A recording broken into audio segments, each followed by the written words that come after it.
male or female, and God, heaven forbid, couple, woman, I walk in with my man and a señorita is acting special, oh, it would have been a totally different kind of conversation.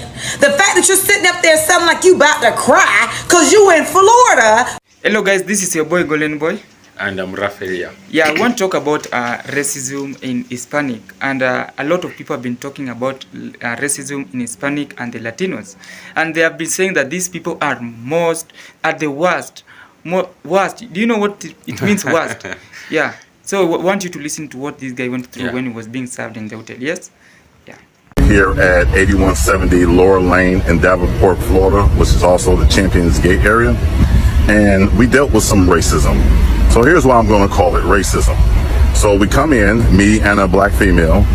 We go to the little desk they have right at the front door.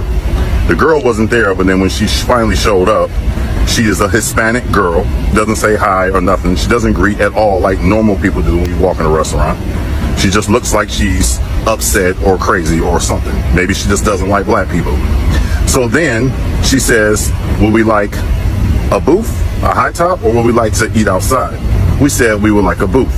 She said, okay, well, it'll be about 5 minutes. She's gonna have someone clean off a booth. She looked around and then she looked directly at the booth that's right next to the bar, okay? So we sit down and we're sitting around watching TV. About 5 minutes pass. This girl doesn't reach out to anybody and say anything to anyone about cleaning off a booth. She's just running around or she's just talking to other people. A Hispanic couple with their child came in after us. They sat down for a second and then she took them to a booth. She took the Hispanic couple to a booth that got out of their car and came in after us. She sat them down, but we're still waiting. And there's not the booth that's clearly right in front of our face next to the bar. She took them and set them in the dining area at a booth. We're still waiting. 10 minutes later, we're still waiting. I get up and I go to the bathroom. I walk past that booth that's right by the bar. It's clean. It's like a few specks of water or some liquid on it, but the booth and the seats are completely clean. So I go to the bathroom, I come back, nothing's changed. So I said to her, I said, listen, how come we can't just sit there at that booth? It's fine. She says, hold on a second, with an attitude. She walks over to the booth, she looks at the booth, and she says, no, the booth is dirty. It hasn't been touched yet. It hasn't been cleaned. I just walked up to the booth and looked at it. It's perfectly clean. So she says, no, it's not clean. We have to wait for somebody to come clean. Now at this point, she's just being a you know what. 10 minutes later, now we're like 18 minutes, 19 minutes later, I'm fed up and I'm pissed off. So I said, you know what, let's just go sit at the bar. We go sit at the bar, and as soon as we sat at the bar, we said something to the bartender that, listen, we were waiting for this booth to be cleaned off. And the bartender rolls her eyes, and then she walks off and says something. Next thing I know, by the time I turned around, the greeter is walking 2 Hispanic guys to that booth. We've been waiting for 20 minutes to sit down at any booth, but she gave this booth to 2 Hispanic guys right as soon as I turn my head while I'm looking at the bar. The bartender cleans it off and sits these guys down. And she know we have been waiting for like almost 20 minutes for our seat. So let's get this straight. The Hispanic girl that's a greeter, who's very rude, makes us sit down and wait. She lets a Hispanic couple that came in after us get seating at a booth in the restaurant, because I looked over and saw them in the dining area sitting. And then after waiting almost 20 minutes for a booth that's clearly just clean, it just needs to be dabbed, she then gives that booth to a few Hispanic guys. That's racism. It ain't no other way you can say anything outside of that. We never did nothing to this Hispanic greeter. We never did anything wrong to her. All we did is walk in, looking to sit down and eat. Meanwhile, we come over here next door to Chili's. As soon as we walk in the door, they say hello, they greet us, they sit us down, we go in and eat, and we out 20 minutes later. And that's all we wanted to do. This place is racist. And you shouldn't be going to places like this. You do whatever you want to do, but you shouldn't support businesses that treat black people like this. And I'm that guy that usually does not talk about racism and says we're all equal and all this. But at the end of the day, that person treated us like that. And then, so when we say something to the manager, he just looks at us like he doesn't care at all. Yeah, okay, all right, yeah, I'll say something to her. We were very upset. I left out. I was upset, so I said it's best for me to go ahead and leave, right? But after letting her know how much of a bitch she is, she didn't even look at me. She knows she did that on purpose. She didn't even address me or look at me, say sorry or nothing. She just basically just ignored me as I was walking out the door. This place is racist. Their employees are racist. At 81. Hey babies. So this is actually my second take of this video because the first take was so emotional that I knew it was going to get me in trouble. So now that I've gotten that out of my system, I can be a little more analytic and, you know, a little calmer about my response. So the video that's attached to this stitch is basically a man in Davenport, Florida at the Miller Ale House there, and he's describing his experience with some Latinas and how they were treating him, how they didn't want to seat him and this girl and blah blah blah blah blah. And so he's standing outside with the camera talking about racism. Let me tell you something. Come close. Racism exists. If you are black and brown in this country, at some point in time, it's going to hit you dead smack in your face, right? And kick you dead smack in your ass. When you are in a space and or place with your motherfucking money and somebody does not want to seat you, deal with you, give you the customer service that you feel like you deserve, hello, take your money somewhere else. I can always tell when somebody's not from Florida. Because see, a Florida person, male or female, and God, heaven forbid, couple, woman, I walk in with my man and a señorita is acting special, oh, it would have been a totally different kind of conversation. The fact that you're sitting up there sounding like you about to cry because you in Florida during this date and time talking about some racism, you look like a clown, sir. You look like a clown. Because I don't understand where and where they do that at. Right? I don't understand where they do that at.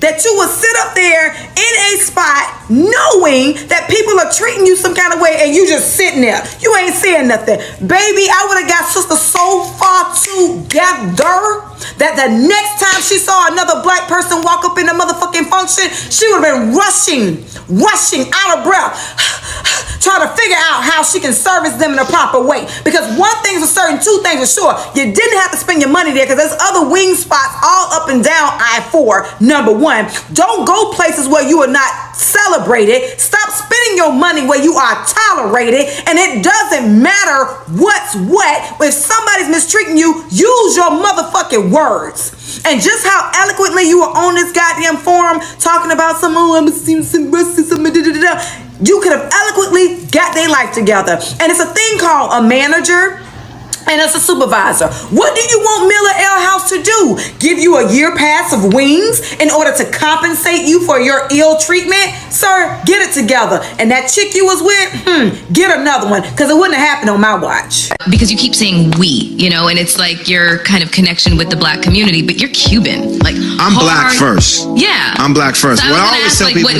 how you identify yourself. Are you full Cuban? I'm full Cuban. I thought he was black too. I know, but I am black. No, everyone thinks that you are like black lineage. All right, like, you know, like. Let me explain how it works. You know, this is another thing that I feel like we as black people get caught up in, that semantics. That separates us as opposed to uniting us. We get caught up in where the ship dropped us off versus where the ship picked us up. You know what I'm saying? We all come from the same root. It's just a tree with different branches. The same boat that picked up your ancestors picked up my ancestors, only they dropped yours off here. They made a pit stop in the Caribbean and dropped mine off. But my ancestors still dealt with slavery, you know, still dealt with being, you know, having their family and their lives ripped from them and having to come back from colonialism and slavery. You know, so, and it's not just African Americans, it's Afro-Cubans, it's Afro-Dominicans, it's Afro-Puerto Ricans, like All these people got to get out of their colonialized minds and stop thinking, oh, I'm not this, I'm this. Okay, yeah, you can be Latin, but you're black first. And the separatism that takes us apart when we all have the same struggle. We all experience 100%. the same struggle. Because when I walk into a room, they ain't thinking, oh, we gonna give him a pass because he's Latin. Cuban, yeah. Or if a cop pulls me over, he's not like, oh, okay, I'm not gonna shoot him or I'm not gonna beat his ass because he's Cuban. No, I'm black. You know what I'm saying? And I'm dealing with the same struggle. So we all gotta unite and fight for the struggle together because we're all dealing with the exact. He was from Mexico. We would talk on the phone and stuff like that, and his mother knew me. He didn't tell his mother that I was black. She asked what my name was. Oh, her name is Chloe. Oh, she has such a pretty name. I can't wait to meet her. And she just, the look, I will never forget that look. It's like I went to the bathroom and I started crying because I was like, she hates me. That following week, Christian said he couldn't talk to me anymore. And I was just like, why? I just don't like you anymore. And I was just like, okay. As we grew up and I changed school districts, I found out that it was the same thing, like everywhere, you know? There's a phrase that we use. It is very common in Latin American countries. The phrase is mejorar la raza. Okay, mejorar la raza means improve the race. The way for us in Latin American countries to improve the race is by whitening it. When he brought this black woman with bad hair, you are not improving. You're worsening. You're degrading. You're downgrading our race. You're disrespecting our race because we're supposed to lighten it. If you get with a white woman, preferably, chances are that our next generation is not going to be as dark. It's going to be lighter. Hopefully, blue, green eyes. Oh my God. And the more that we get with each generation with lighter skinned people, the more we improve the race. That is so common in every single Latin American country. In every Spanish speaking country, mejorar la raza, it is a thing. Like the Nigerian in the video who said he wants a white woman because he wants white kids. You see, a lot of white women today, they feel so attractive because of all the attention they get from brown and black men. But what they don't realize is that when we as brown and black men in this particular case, we suffer from internalized racism. We hate our skin. A person who hates themselves, who hates their reflection, can't love somebody else. So don't feel so beautiful when a brown and black man is looking at you and is desiring you because, like the Nigerian guy said, when I asked him, why do you want a white woman? Because I want white kids. You see, he didn't mention anything about a woman's attributes, no passion, no nothing. His reason for wanting a white woman was, I want to eradicate my own race. You are only worth your womb for me to plant my seed so that my child could come out hopefully light skinned, meaning not ugly like this. You cannot think that you're being loved by somebody who suffers from self-hate. Yes, as you have heard the videos, you'll see that a lot of things is really happening in the hotels and the organizations. Like, you'll sit down and wait for someone to serve you, only to realize that they are not going to serve you because you are a black person. Now, Raf, do you have an experience of this issue? Absolutely. I have an incident where I faced the racism or the discrimination also. I remember one day I was sent to the bank to go and deposit my check. Yes. Not my check, but the company's check. Yeah. It was the end of month, so they were making that payroll. So when I arrived at the bank, they were line. They were line, like you were told to sit there. You wait for your turn. Then you go to the cashier. You go, you present your check. Then you leave. But then that cashier, I remember I was one who is black. Who was black. Then there were two white guys. Waiting. So when my turn came, I was told, let me be a little patient for the white girl to go and present their check first. Yes. I really felt like I should leave. I go home with that check. I come out. I go to the different branch. Yeah. I go to the different bank branch. Yeah, it is very sad. Yeah, it was dehumanizing. I really felt so bad. Like you are offering the same services to that company, but you are being rejected because you are being neglected actually. Yeah, I was told like these white people seems to be in a hurry, so I wonder. Yes, I came here before them. Why are they in a hurry? They should have come before me then. So like they proceeded to present the check before me. The white supremacy happening in Africa. So Exactly. it is not only happening in the African country. Yeah. Actually, I also had the same thing, but with me, I don't think I will entertain nonsense. Like there's a time we were in hospital and we were waiting for doctors to serve us. Only for this white person, because he thought that he's in Africa and he's being considered as someone who is more important than the other. He wanted to bypass us and go to the doctors to serve him. Only for us Africans to say no, this is not going to happen here in our own country. And we rejected this person and saying that you need to wait, go to your line. So I think it is high time that if you see someone entertaining you such nonsense, you need to go. You need to say. Not even to take his or a picture and send it to the social media. You say you read their caption. This guy is practicing. Actually, you are offering the same money. You're being given. You are offering the same services. This person is also being. Exactly. Yeah. So we want to talk about effects. There are some of the effects of racism. Yeah, there are a lot of effects of racism. Yeah. So one is one of the effects of racism is, like people, like when it happens in learning institution. You take for instance, like there are a school which is a mix of white and black. Then the white practice a form of racism on the white practice a form of racism on a black student. Yeah. That student, it may lead to drop out of school. Yeah. And then he may feel or she may feel he will never go back to school again. Things will never be the same for that student. Yeah. So when you practice that form in the learning institutions, like you made it to drop out of learners from schools. So another one which is going to create the effects of racism is that it creates inequality, like Raf said, like it creates inequality to the organization and the people who are working on that organization. Another one is also it creates a mental health. Like you'll find that especially the mental health one. That is something that is making people to go crazy. Like you'll see someone is being given better opportunities than you, and yet you are in the same environment.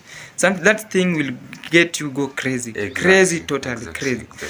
So that is the main thing that has happened to racism, and we are just begging that if you are one person who is saying that you are more important than the other, then I'm really, really sorry for you here that. Okay, another thing like which racism may cause is economic disparity, even economic disparity. Yeah, you remember when those form of racism happen even in the hotels. Yeah. People will not go to that hotel again. You will remember? not. So it will make losses because of that one instance of racism. Yeah. So if you are a manager, like you'll see that this manager ignored this person. Like that's something that has been happening to that hotel for a long time. So if we are one, I think we need to stop this thing because it majorly causes mental health and health issues. Like most of the black people are having mental health. They're growing crazy because of this thing. This is happening. And if you're an African person who intend to move to other countries or continent, then I think it is high time you stopped it because this racism, it is happening in the European countries, and I think you won't believe it, or you won't. It is everywhere. Watch even in football, there are a lot of players who are faced a lot of racism. You remember even Mendy faced a lot of Vinicius Junior. This is very, very, very crazy things are happening in this world. It is a cancer. Yeah. It's a cancer. It's another cancer actually. Yeah. So we wanted to end this video. Actually, we were just trying to give you on some of the effects and what our experience has it, that racism does not only exist in the Hispanic and the Latino, but it also exists in all over the world. Yeah. In everywhere. Yeah, it is only you to get a personal responsibility. And please, if you are you are encountering racism, please don't kill someone because you'll end up in jail and prison. Yeah, thank you for watching this video. My name is Golden Boy. See you guys. Watch the end. And your name? And I'm Raphael.